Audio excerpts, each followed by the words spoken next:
우리 하나님의 말씀 보도록 하겠습니다. 우리 하나님의 말씀은 구약 성경 민수기 23장 18절부터 24절까지에 있는 말씀입니다. 민수기 23장 18절부터 24절까지에 있는 말씀, 구약 성경 237면에 있습니다. 우리 한 목소리로 함께 봉독 드리도록 하겠습니다. 발람이 예언하여 이르기를, 발락이여 일어나 들을지어다. 십볼의 아들이여 내게 자세히 들으라. 하나님은 사람이 아니시니 거짓말을 하지 않으시고 인생이 아니시니 후회가 없으시도다. 어찌 그 말씀하신 바를 행하지 않으시며 하신 말씀을 실행하지 않으시랴. 내가 축복할 것을 받았으니 그가 주신 복을 내가 돌이키지 않으리라. 야곱의 허물을 보지 아니하시며 이스라엘의 반역을 보지 아니하시는도다. 여호와 그들의 하나님이 그들과 함께 계시니 왕을 부르는 소리가 그 중에 있도다. 하나님이 그들을 애굽에서 인도하여 내셨으니 그의 힘이 들소와 같도다. 야곱을 해할 젊음도 없고 이스라엘을 해할 복술도 없도다. 이때 야곱과 이스라엘에 대하여 논할진대 하나님께서 행하신 일이 어찌 그리 크냐 하리로다. 이 백성이 암사자 같이 일어나고 숫사자 같이 일어나서 움킨 것을 먹으며 죽인 피를 마시기 전에는 눕지 아니하리로다 하매. 아멘.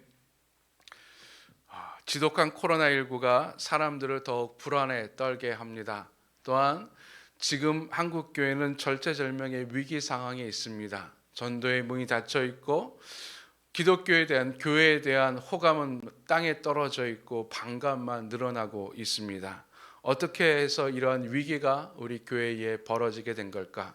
이 불안한 상황 가운데 우리는 어떻게 해야 되고 하나님은 우리에게 무엇을 주실까? 어떻게 해주실까?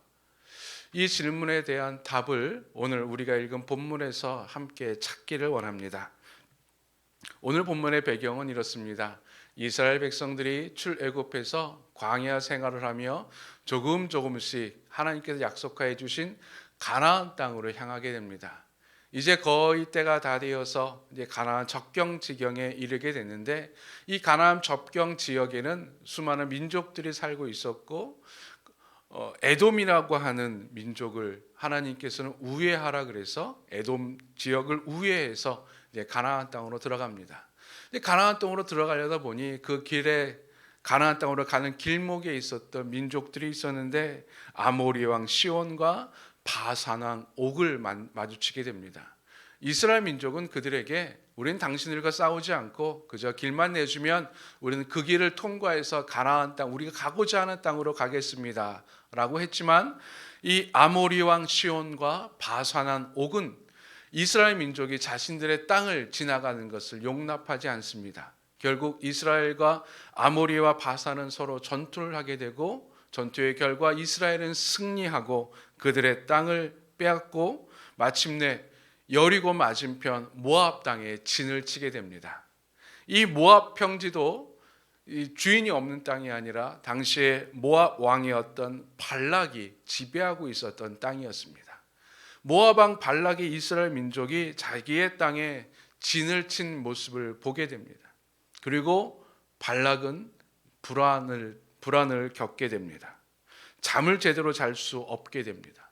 왜 갑자기 모압 왕 발락이 자신의 땅에 진을 친 이스라엘 민족들을 보고 불안해했을까요? 우리는 이 발락의 불안을 보며 우리가 불안해하는 이유를 찾을 수가 있습니다.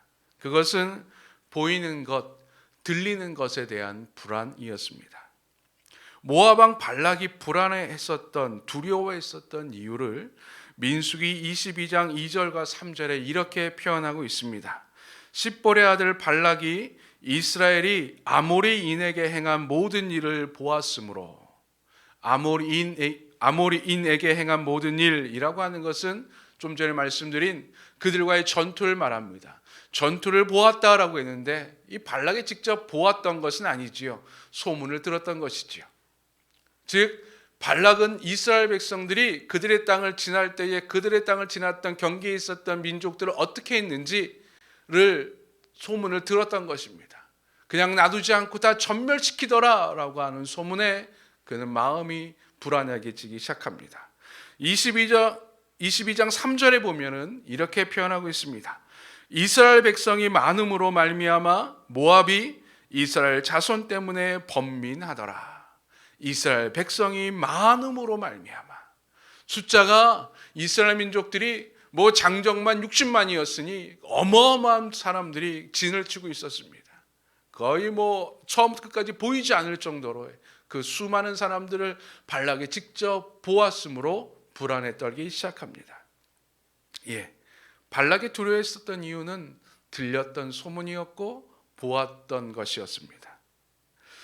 우리 주변에 갖고 있는 코로나19에 대한 불안, 코로나19로 말미암은 미래에 대한 불안의 이유는 무엇 때문입니까? 들리는 것, 이야기 때문이죠. 우리 눈에 보이는 것 때문이지요. 우리 눈에 보이는 코로나19 확진자들의 숫자의 수치가 점점 늘어납니다. 다행히 오늘은 그 수치가 조금 줄어들었다고 하지만 앞으로 일주일간 우리는 더 주목해서 수치를 볼 겁니다. 그 수치가 계속 세 자릿수를 유지하고 계속 늘어날수록 우리는 계속 더 불안해할 것입니다. 들리는 소문이 우리를 더 불안해합니다.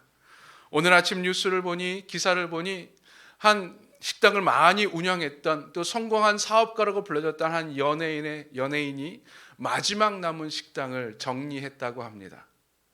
폐업했다고 하는 것이지요. 소위 말해서 망했다는 것입니다. 그러한 소문들이, 그런 기사들이 우리를 더 불안하게 합니다. 나는 망하지 않을까? 저들도 망했으니, 그도 문을 닫았으니 나도 문을 닫지 않을까라고 하는 불안 때문에 우리는 늘 항상 불안해합니다. 불확실한 미래, 부정적인 미래 때문에 우리는 계속 불안에 떨고 있습니다. 발락이 그랬습니다. 이스라엘 백성들이 자신을 쳐들어올 것이라고 하는, 자신을 공격할 것이라고 하는 불안이 있었습니다. 불확실한 소문이 있었습니다. 이야기가 있었습니다. 저들이 가만히 있지 아니하고 모압 땅을 다 전멸할 것이라고 하는 부정적인 미래 때문에, 생각 때문에 이 발락은 단 한순간도 편할 수가 없었던 것이죠. 이 불확실함 때문에 발락은 더욱 불안해 있었고, 이 불확실함을 없애기 위해서 그가 택한 방법은 보이는 것에 대한 위안을 얻고자 했습니다. 그래서 그는 발람이라고 하는 주술사의 저주를 통해 위안을 얻으려고 했지요. 그가 왜 이런 판단을 했을까? 학자들은 이렇게 얘기합니다. 이 불안이라고 하는 것은 불확실하기 때문이고, 이 불확실함이 일어나기 때문이고, 우리가 이 불안을 없애기 위해서는 사실을 제공하면 된다라고 합니다. 예를 들어 이런 겁니다.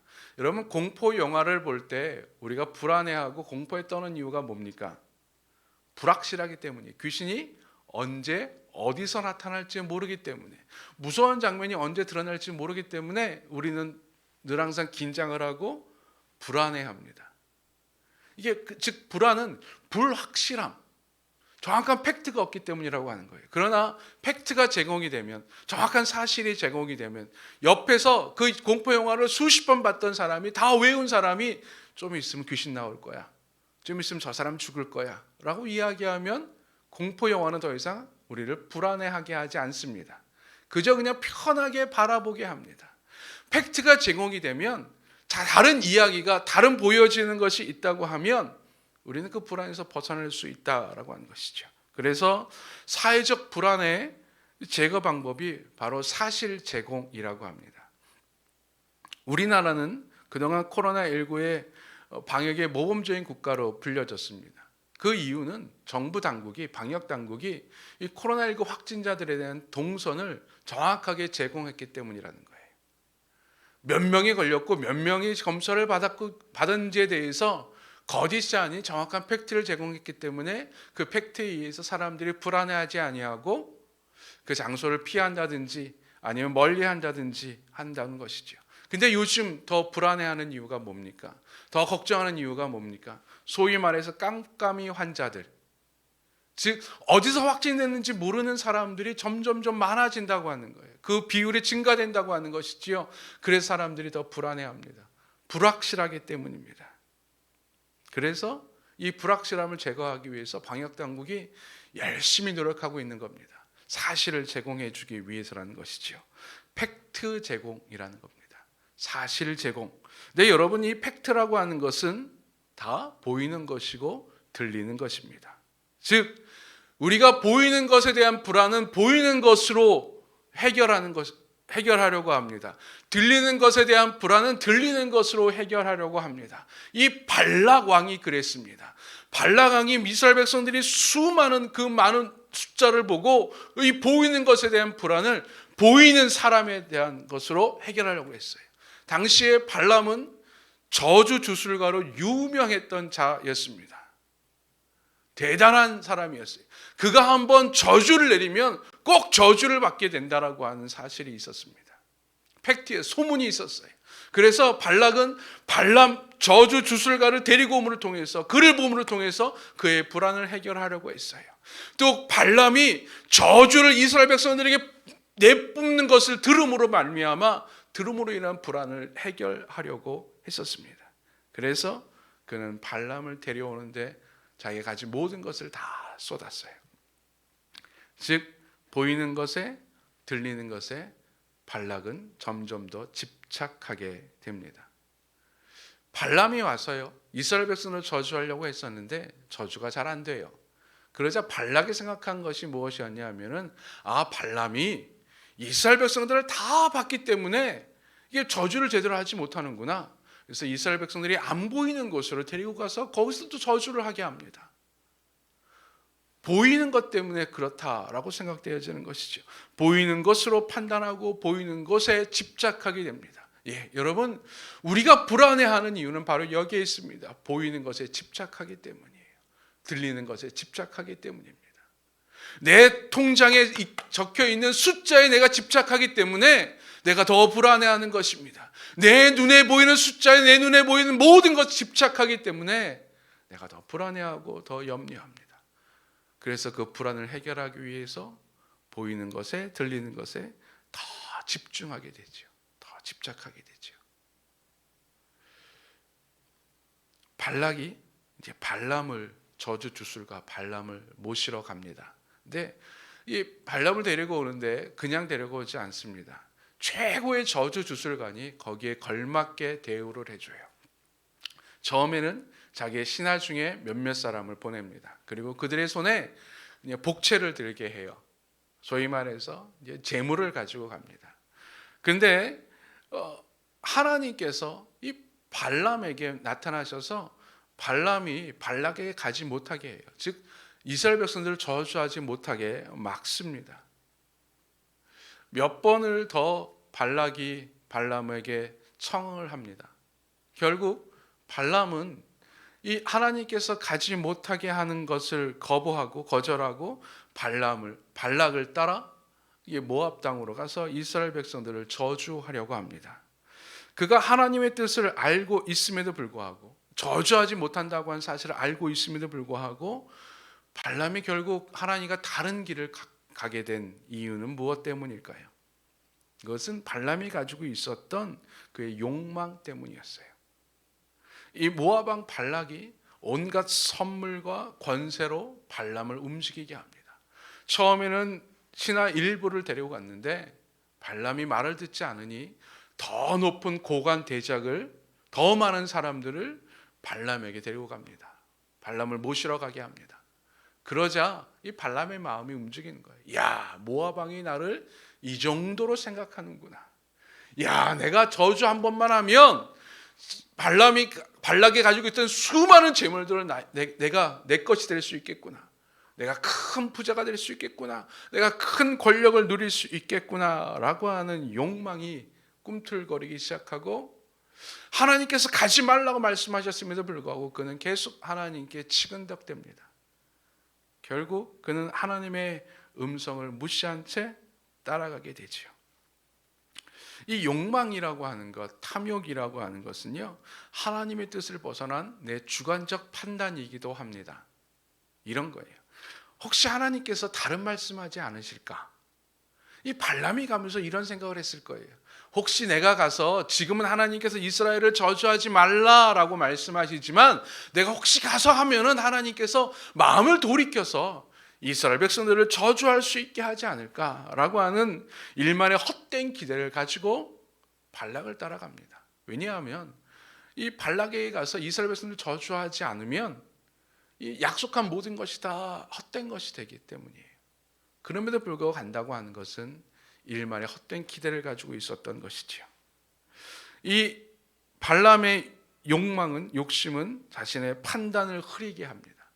하나님의 경고를 무시하게 합니다. 성경에 보면 이런 재미난 이야기가 있습니다. 드디어 발람이 이제 발락 왕의 청을 듣고 이제 모압 땅으로 갑니다. 나귀를 타고 가는데 그만 하나님의 천사가 그를 가지 못하게 그의 길을 가로막습니다. 발람은 주술사였기 때문에 영적 존재를 볼 수 있었음에도 불구하고 그때 눈이 가려져서 보이지 않습니다. 대신에 그가 타고 왔었던 나귀가 눈이 띄어져서 영적 존재 하나님의 신을 보게 돼요. 하나님의 천사를 보게 됩니다. 두려워서 나귀는 뒷걸음질 치고 다른 길로 갑니다. 그러자 이 발람이 나귀를 때려요. 그때 하나님께서 이 나귀의 입을 열어주십니다. 그래서 나귀가 불평하게 하고 나귀와 이 발람이 하는 대화가 있습니다. 그 대화의 결론이 뭐였냐면 하나님께서 당신의 가는 길을 막으신다, 가지 말라라고 하는 거였어요. 그럼에도 불구하고 발람은 아주 태연스럽게 발락을 따라갑니다. 그리고 점수를 써서 이스라엘 백성들을 저주하려고 하였지만 하나님께서 계속 막으십니다.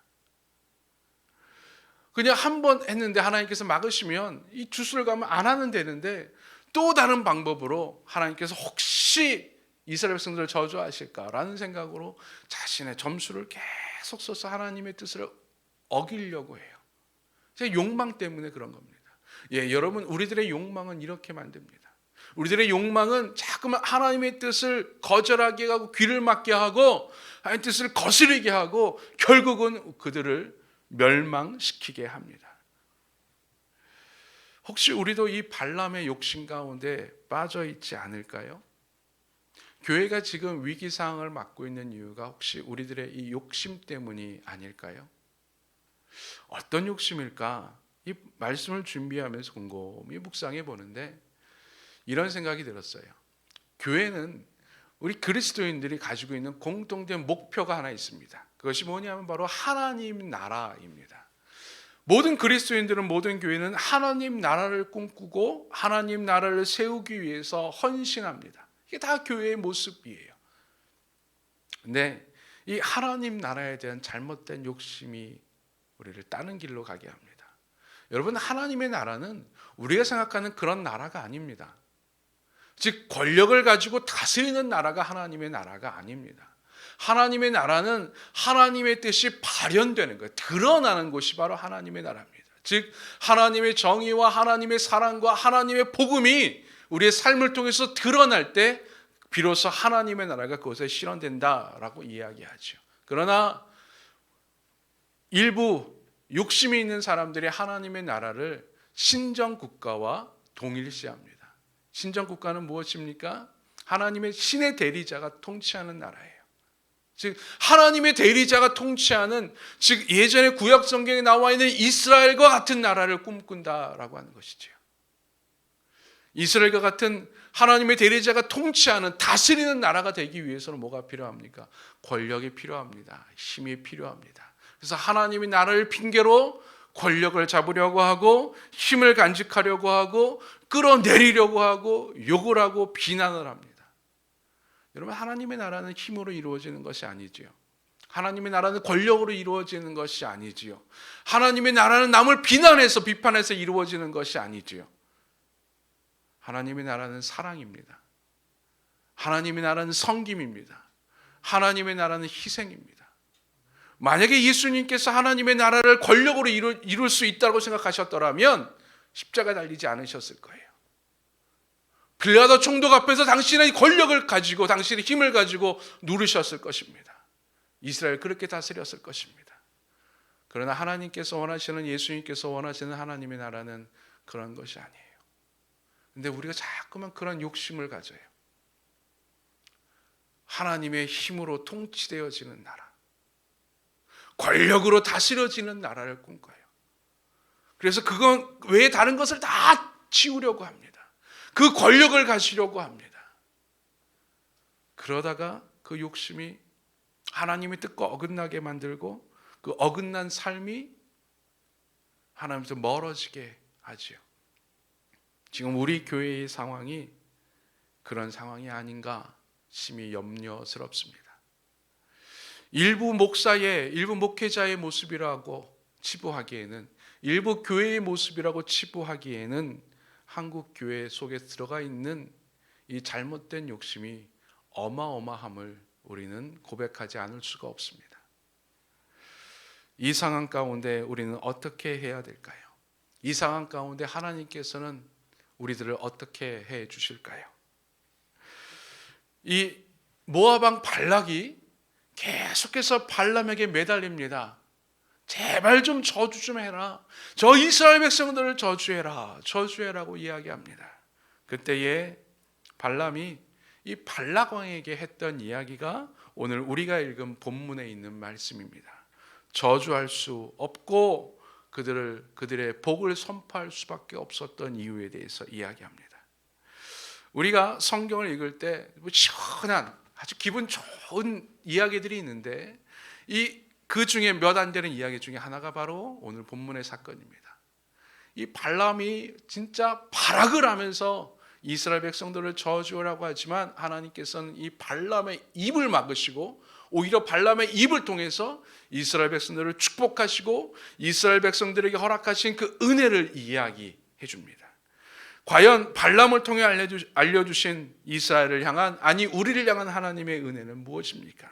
첫 번째, 하나님의 변치 않는 사랑에 대한 은혜입니다. 21절에 보면 이런 말씀이 있습니다. 야곱의 허물을 보지 아니하시며 이스라엘의 반역을 보지 아니하시는도다.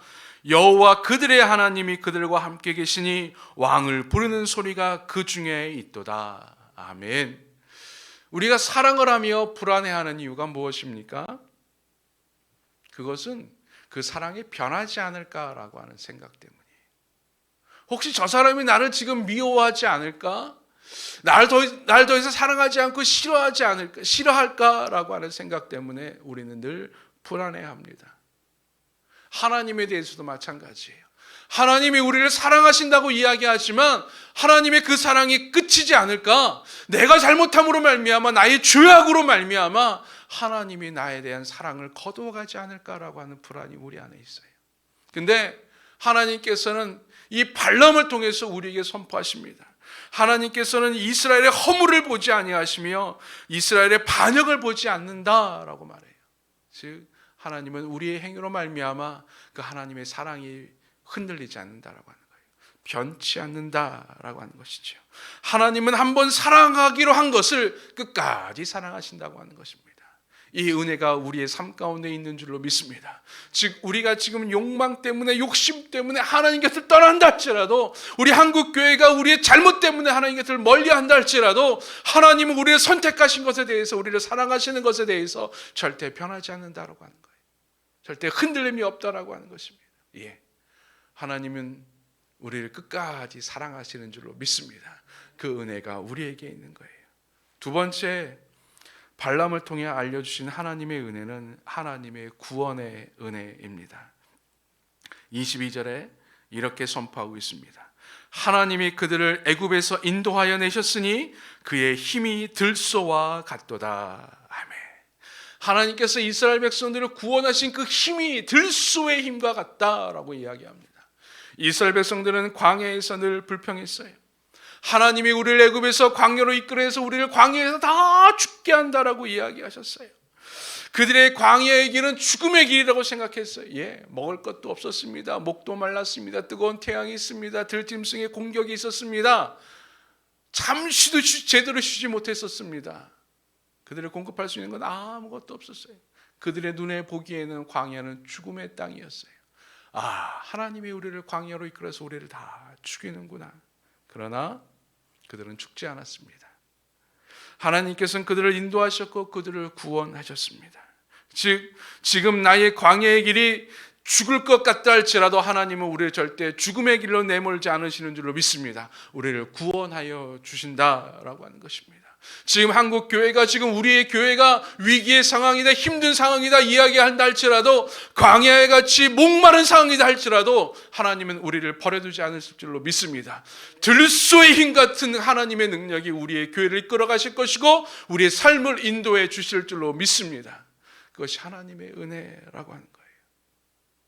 세 번째, 발람을 통해 알려주신 하나님의 은혜는 나는 하나님의 존귀한 자라고 하는 은혜입니다. 23절, 24절에 있는 말씀인데요. 세상은 우리를 작고 볼품없는 자로 여깁니다. 모압 왕 발락이 보기에는 이스라엘 백성들은 쓰레기 같은 존재였고 저주받아 마땅한 존재였어요. 그래 자꾸만 발람을 통해서 계속 저주하라고 하는 거예요. 발람이 하나님이 저들을 저주하지 말랍니다 라고 이야기해도 아닙니다. 저들은 저주받아 마땅한 자들입니다 라고 이야기합니다. 사람들이 보기에는 이스라엘 백성들은 아무것도 아닌 존재입니다. 그러나 하나님에게는 가장 귀하고 가장 복된 존재라고 하는 것이에요. 오늘 본문 23절 24절을 제가 읽어드립니다. 야곱을 해할 점술이 없고 이스라엘을 해할 복술이 없도다. 이때 야곱과 이스라엘에 대하여 논할진대 하나님께서 행하신 일이 어찌 그리 크냐 하리로다. 이 백성이 암사자같이 일어나고 숫사자같이 일어나서 움킨 것을 먹으며 죽인 피를 마시기 전에는 눕지 아니하리로다. 아멘. 이스라엘 백성들은요, 민수기 13장에 보면 자기 자신들을 마치 메뚜기 같다라고 이야기했어요. 이스라엘 백성들이 보기에 자기 자신은 메뚜기 같은 존재들이에요. 아니 다른 사람들이 보기에도 메뚜기 같이 아무 쓸모없는 힘이 없는 존재들입니다. 그러나 하나님께서 보시기에 이스라엘 백성들은 어떤 존재라고 말씀하십니까? 24절에 보면 암사자 같은 존재라고, 숫사자 같은 존재라고 하는 거예요. 용맹하고 힘이 있고 능력 있는 존재라고 하는 거예요. 사람들이 우리를 바라봅니다. 비난합니다. 교회를 향해서 손가락질합니다. 여러분, 교회에 대한 기사가 실릴 때에 거기 댓글을 읽어보면 좋은 댓글은 하나도 없어요. 다 욕을 합니다. 우리는 사람들의 욕을 먹습니다. 비난을 받습니다. 그러면서 스스로 자존감이 작아져요. 스스로 부끄러워집니다. 교회 다니는 것이, 신앙생활하는 것이 부끄러운 존재로 여겨집니다. 나는 작고 쓸모없는 존재구나. 사람들이 욕할 수밖에 없는 존재구나. 나는 세상의 암과 같은 존재들이구나 라고 생각하게 되어진다라고 하는 거예요. 그러나 여러분 걱정하지 마십시오. 하나님이 보기에는 우리는 존귀한 존재인 줄로 믿습니다. 복된 존재입니다. 여러분, 하나님의 평가가 중요합니까? 사람들의 평가가 중요합니까? 우리는 자꾸만 사람들의 평가에 우리의 목숨을 걸어요. 사람들이 어떻게 바라보는지에 대해서 우리는 자꾸만 생각을 합니다. 그래서 사람들 눈에 좋게 보이려고 해요. 그러나 그리스도인은, 교회는 사람을 좋게 하는 곳이 아니에요. 사람들의 평가를 바라보고 사람들의 평가를 먹고 사는 존재들이 아닙니다. 사회는 그래요. 기업은 그래요. 회사는 그래요. 가게는 그래요. 사람들의 평가를 먹고 삽니다. 그러나 교회는 사람들의 평가가 아니라 하나님의 평가를 먹고 사는 존재인 줄로 믿습니다. 하나님의 평가가 어떻습니까? 하나님은 우리를 존귀한 자로 여겨주신다라고 하는 거예요. 야곱을 해야 할 점수도 없고 이스라엘을 해야 할 복술도 없다라고 이야기합니다. 그 어느 것도 우리 교회를, 우리 그리스도인들을 해야 할 존재는 없는 줄로 믿습니다. 어떤 것도 우리를 무너뜨릴 수가 없습니다. 어느 것도 우리를 건드릴 수가 없습니다. 발람을 통해서 이 발락에게 알려주신 거예요. 이스라엘은 이런 존재야. 그러니 건드릴 수 없어. 이스라엘은 하나님 복받은 존재야. 하나님께서 지켜주시는 존재야 라고 지금 이야기하고 있어요. 근데 여러분, 더 놀라운 사실이 뭔지 아십니까? 지금 모압 평지에서 진을 치고 있는 이스라엘 백성들은 이 사실을 모른다고 하는 거예요. 아니, 지금 모압 왕 발락이 최고 저주 주술가인 발람을 모셔다가 이스라엘을 저주하는지도 모르는, 자기가 지금 어떤 상황이, 어떤 위급한 상황이 있는지도 모른다고 하는 거예요. 그럼에도 불구하고 하나님께서는 아무것도 모르는 이스라엘 백성들에게 은혜를 베풀어 주십니다. 이것이 바로 보이지 않는 은혜예요. 우리는 자꾸만 은혜를 눈에 보여야 된다고, 우리에게 들려야 된다고 생각을 해요. 이 보이는 것에 집착하는 거예요. 하나님 자에게 은혜를 주옵소서, 은혜를 베풀어 주옵소서라고 이야기하면서 하나님이 내 눈에 보이기를 원합니다. 하나님의 은혜가 내 손에 잡히기를 원합니다. 내 귀에 들려지기를 원합니다. 그러나 하나님께서 진짜 우리에게 베풀어 주신 은혜는 우리 눈에 보이지 않아요. 내가 느껴지지 않아요. 그러나 분명한 사실은 내 눈에 보이지 않는다 할지라도, 내 귀에 들려지지 않는다 할지라도 하나님의 보이지 않는 은혜가 우리를 지켜주시는 줄로 믿습니다. 즉 우리의 인지 유무에 따라서 은혜가 달라지지 않아요. 우리의 인지 유무는, 은혜를 깨닫는 유무는 아무런 상관이 없어요. 하나님은 보이지 않는 은혜로 우리를 지켜주실 줄로 믿습니다. 하나님의 보이지 않는 은혜가 지금 우리를 감싸고 있어요.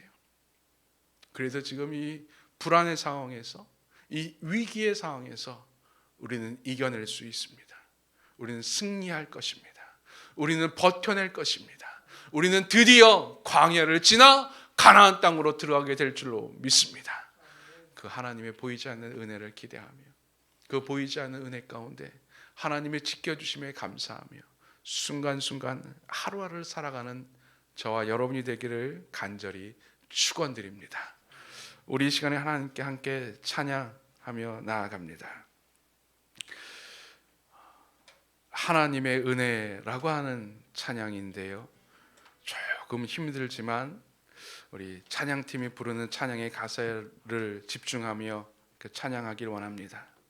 나를 지으신 이가 하나님, 나를 부르신 이가 하나님, 나를 보내신 이도 하나님, 나의 나된 것은 다 하나님 은혜라.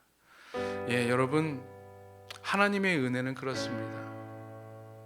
내가 봐야 되는 것, 내가 잡아야 되는 것, 내가 경험해야 되는 것뿐만이 아니라 나를 지으신 것도 하나님의 은혜라는 것이고, 나의 지금 나된 것도 하나님의 은혜라는 것입니다. 그 한량없는 은혜 가운데, 나를 애워싸는 그 은혜 가운데 이 힘든 위기의 상황을, 불안의 상황을 이겨내게 하여 주옵소서. 보이는 것에 집착하는 것이 아니라 보이지 않는 그 하나님의 은혜를 의지하게 하여 주시옵소서. 우리 함께 찬양하며 나아가도록 하겠습니다.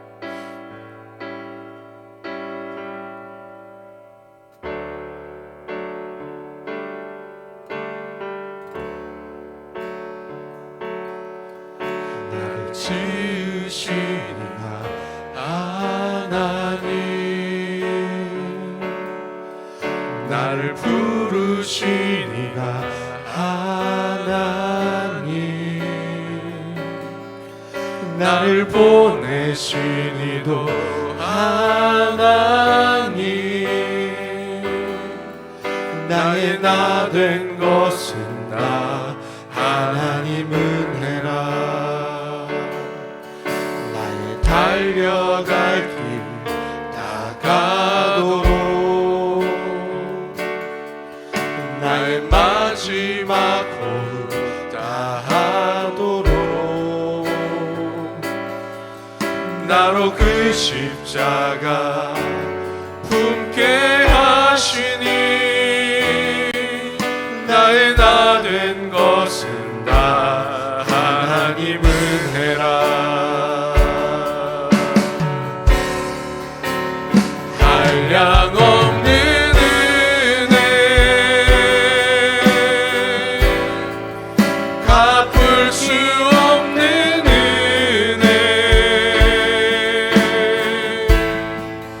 내 삶을 애워싸는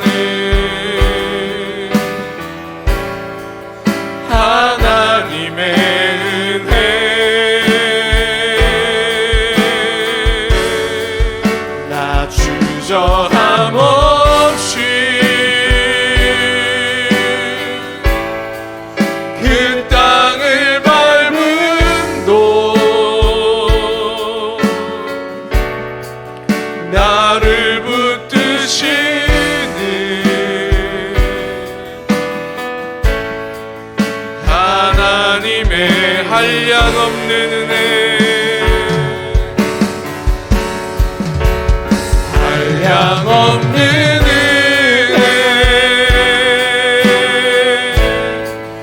갚을 길 없는 은혜 내 삶을 애워싸는 하나님의 은혜 나 주저함 없이 그 땅을 밟음도 나를 붙드시는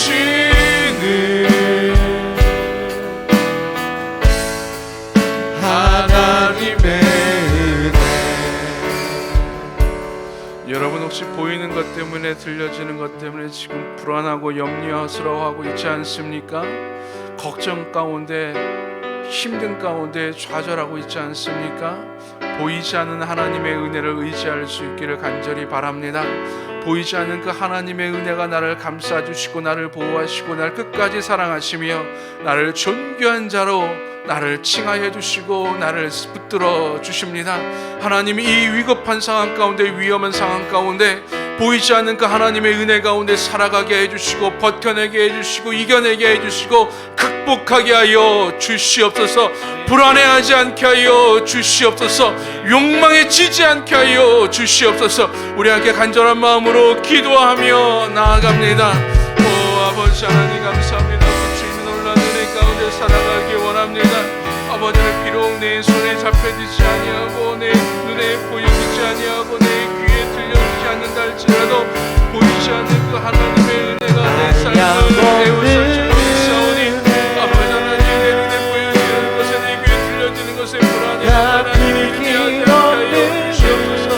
온전히 우리의 죄를 의지하며 우리의 주임을 바라보게 하여 주시옵소서.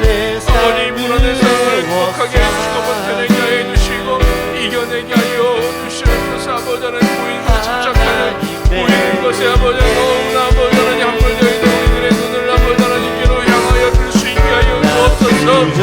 아버지를 보이지 않는 하나님의 은혜를 바라보며 보이지 않는 하나님의 놀라운 은혜를 바라보며 주님께 나아가오니 주여 은혜를 베풀어 주시옵소서. 주여 은혜를 베풀어 주시옵소서. 나를 위기 상황을 이겨내게 하여 주시옵소서. 아버지 하나님 이겨내게 하여 주시옵소서.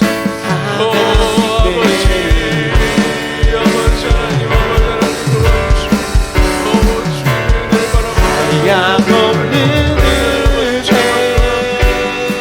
크고 놀라운 은혜를 아버지 하나님 보이지 않지만 나를 부르신 하나님의 은혜를 날 끝까지 사랑하는 그 은혜를 날 끝까지 붙잡아 주셔서 신있게 해주시는 그 은혜를 나를 존귀케 해주시는 그 놀라운 은혜를 아버지 하나님 붙잡아 주시옵소서. 너를 사랑하게 하여 주시옵소서. 나 주저함 없이 그 땅을 밟음도 나를 붙드시는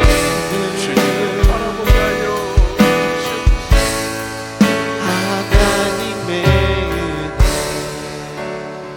하나님, 우리 눈에 보여지는 것은 우리 귀에 들려지는 것은 자꾸만 우리를 불안케 하는 것들밖에는 없습니다. 그러나 그 보이지 않는 하나님의 은혜가 나를 끝까지 사랑하여 주시고 그 보이지 않는 하나님의 은혜가 이 위기의 상황에서 불안의 상황에서 나를 지켜주실 것이고 그 보이지 않는 그 하나님의 은혜가 나를 존귀한 자로 여겨주실 줄로 믿사오니 눈에 보이는 것이 아닌 보이지 않는 그 하나님의 은혜를 의지하며 불안을 이겨내게 하여 주시고 위기의 상황을 극복하게 하여 주시옵소서. 예수님의 이름으로 기도드리옵나이다. 아멘. 끝까지 복음이 전해질 때까지 증인된 삶을 결코 쉬지 않으니 땅 끝까지 복음이 전해질 때까지